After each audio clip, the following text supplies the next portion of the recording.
This spring training feels different, and not in that usual hope is in the air kind of way. It feels tense, like something big is quietly shifting under the surface of this roster. Because while everyone else around the league is fighting for those last bench spots, young prospects trying to break through, veterans on minor league deals just hoping to survive, we've got a situation that honestly makes you stop and think. A real one. The kind that forces you to look at this team and ask, what direction are we really going?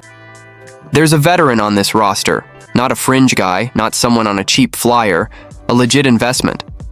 And somehow heading into camp, his role isn't just uncertain, it might not even exist. And when you connect that to the way this roster has been built this offseason and the decisions the front office just made, it starts to feel like we're watching a turning point. This isn't just about one player, it's about identity, it's about priorities. It's about whether this team is finally choosing a clear path forward, even if it means making an uncomfortable move. And trust me, once we break down what's really happening here, you're gonna have opinions. But before we get into it, if you're a real Red Sox fan who lives and dies with every lineup card like I do, hit that like button and subscribe. Red Sox Today is brand new. We're pushing for our first 1,000 subscribers. We're just 128 away. We're so close. I really need you guys. A lot of people watch the videos and aren't subscribed yet, and that small click makes a huge difference for the channel. If you believe in real Red Sox talk from real fans, help us hit that 1,000 mark. Let's get into it.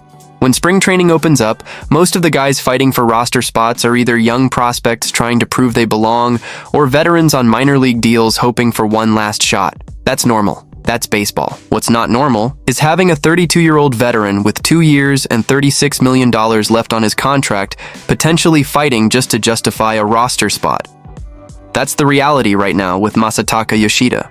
When the Red Sox brought him over from Japan, this was a real investment, not a flyer, not a depth move, a real commitment. And to be fair, his rookie year at the plate wasn't bad. He posted a 111 WRC+. That's solid. The problem? The defense in left field was rough. Really rough. To the point where it hurt. In 2024, they basically said, all right, let's simplify this. He became a full-time designated hitter, especially because he was dealing with that shoulder injury that limited his throwing. Offensively, he actually improved slightly. 116 WRC+, but he only played 108 games. Then 2025 happened, and that's where things really dipped. He spent most of the season on the injured list. When he came back, he wasn't the same guy. 55 games total, 205 plate appearances, /line of 266, 307, 388. That's an 88 WRC+. That's below league average. For a player who basically only hits. Now, normally you don't give up on a guy after one injury-wrecked season, especially not someone making that kind of money. But here's where it gets complicated. And this is the part that really matters. The Red Sox didn't trade Jarren Duran. They didn't trade Wilyer Abreu. For years we heard speculation. It didn't happen. So now you've got Duran, Abreu, Sedan, and Roman Anthony in the mix. And let's be real about Sedan. The guy is one of the best defensive center fielders in the sport. You're not moving him just to make room somewhere else. That would be a waste.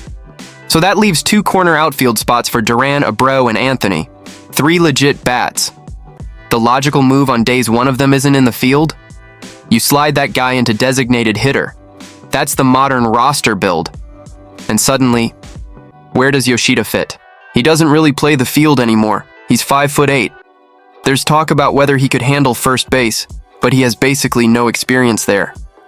And even if he could, Wilson Contreras was brought in from the Cardinals this offseason to be the everyday first baseman. That move wasn't made to sit him. Tristan Casas might not be ready for opening day, but he's expected back in the first half. And even as a backup at first, he makes more sense there than Yoshida does. Christian Campbell struggled in his first big league season, sure, but reports say the Red Sox plan to use him mainly in the outfield, so that's another bat competing for space. You start laying it out, and it's uncomfortable. Yoshida has been in trade rumors for a while, and I get why other teams would be intrigued. Even with the defensive issues, he has a career 109 WRC+. He only strikes out about 13% of the time. That's elite contact. In a league full of swing and miss, that matters. There are teams that would love that approach in their lineup. But that contract? 2 years. $36 million. That's not easy to move unless you eat money. Now here's the roster math that really makes you think. Connor Wong, or whoever the backup catcher is, that's one bench spot. Locked. Isaiah Kiner Falefa was signed to be a versatile infield piece. That's another spot. Locked. Romy Gonzalez was super productive last year. He fits well alongside Marcelo Mayer or Abreu in a lineup that already leans left-handed. That's another strong candidate. And when you look at this roster, it's heavy on left-handed hitters. So bringing in another right-handed bat like Campbell, Nate Eaton, Andrew Monasterio, or even non-roster invitee Brendan Rodgers. That makes baseball sense. Even Tsung-Che Cheng, a more versatile left-handed option, arguably gives you more flexibility than a pure designated hitter. And that's the cold truth of it. If you only have one real bench spot left, is Yoshida the best use of it? That's the question the front office has to answer. Because this isn't about whether he can hit. He can. A career 109 WRC plus with elite contact skills doesn't just disappear overnight. The question is opportunity. On this roster, with this construction, with this many young outfielders you clearly believe in, does he even have a lane? And if he doesn't, are you willing to cut ties with a player who could very well go somewhere else and be productive? That's the tension hanging over this spring. But here's what all of this really tells me.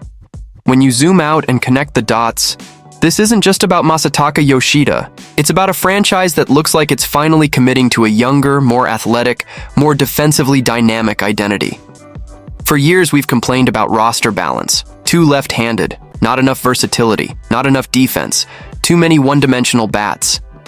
And now, it feels like the front office is correcting that, even if it means making a painful decision.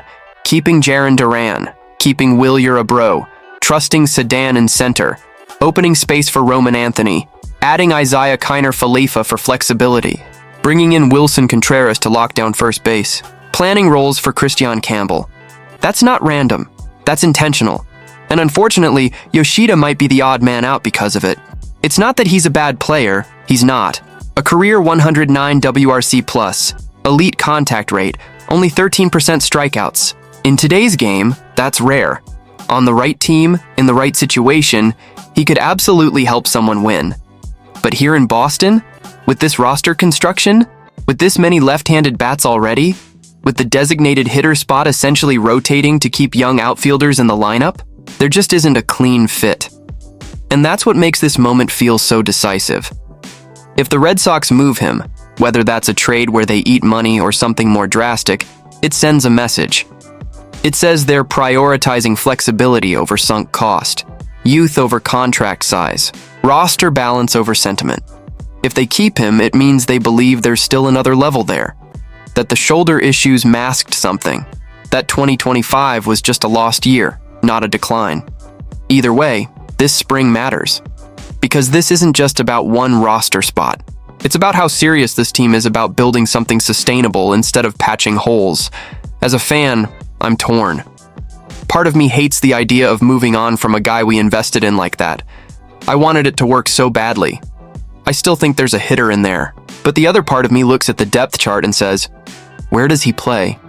Where does he actually play? And that's where this becomes less emotional and more structural. This spring training could quietly be one of the most revealing we've had in years.